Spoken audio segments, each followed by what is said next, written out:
Hop, tu roules sur le boulevard BD. Cet album est fait pour toi. Miss Charity, tome 2, le petit théâtre de la vie. À Dingley Bell, Miss Charity a 15 ans. À présent, elle n'est plus une enfant. Si les fleurs et les champignons n'ont pas de secret pour elle, il n'en est pas de même pour la condition et les comportements humains. C'est ce qu'elle va essayer de comprendre. Elle entretient une correspondance avec Mademoiselle Blanche qui, à Londres, cherche à devenir la préceptrice de nouvelles jeunes filles. Sa cousine Anne est divertissante, mais qu'est-ce qu'elle s'écoute parler.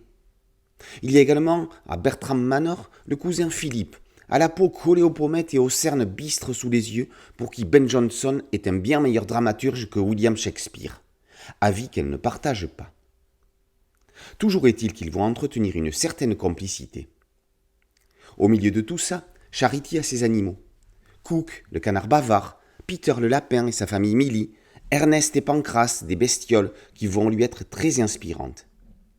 Dans une Angleterre victorienne, fin d'époque, une petite fille avec une passion atypique et un caractère déterminé va vivre les plus belles années, celles de l'enfance et de l'adolescence qui font ce que l'on devient.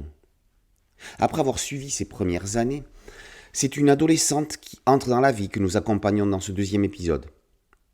Pour ses parents, Charity Tidler n'est qu'une ombre destinée à rester à sa place, à être éduquée par des précepteurs et soignée par des bonnes. Mais grâce à un enthousiasme pour les petits animaux et la nature, l'enfant va prendre en main son destin. La faconde avec laquelle elle répond à son entourage, toujours avec respect mais avec aplomb, fait d'elle une figure du féminisme avant l'heure. Paru en 2008 dans la collection Medium de l'école des loisirs, Miss Charity est un roman de Marie-Aude Muraille, l'une des plus grandes romancières jeune public. Il fallait tout le savoir-faire d'un Loïc Clément pour l'adapter sans abîmer ses mots. En choisissant de conserver de nombreux récitatifs, Clément permet à la bande dessinée de garder ce côté littéraire si fusionnel avec l'époque des faits relatés. Marie-Aude Muraille s'est inspirée de la vie de Béatrix Potter, la célèbre autrice de Pierre Lapin, Sophie Canetan, Tom Chatton, Madame Trotte-Menu et compagnie. Née en 1866 en Angleterre, à la fois autrice, illustratrice et naturaliste, elle figure parmi les précurseurs dans l'anthropomorphisme animal. Qui donc mieux qu'Anne Montel, dessinatrice du fabuleux Temps des Mitaines, pour se glisser dans son sillage. La dessinatrice a dans son trait la classe victorienne qui sied si bien à l'histoire de Miss Charity.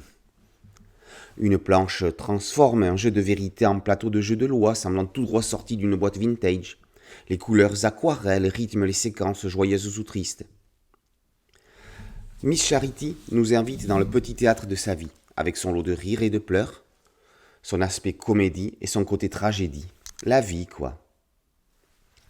Miss Charity, tome 2, le petit théâtre de la vie, par Clément et Montel, d'après Muraille, et paru aux éditions Rue de Sèvres. Boulevard BDSM, podcast audio, un site dédié et une chaîne YouTube. Merci de liker, de partager et de vous abonner. A très bientôt sur Boulevard BD. Ciao.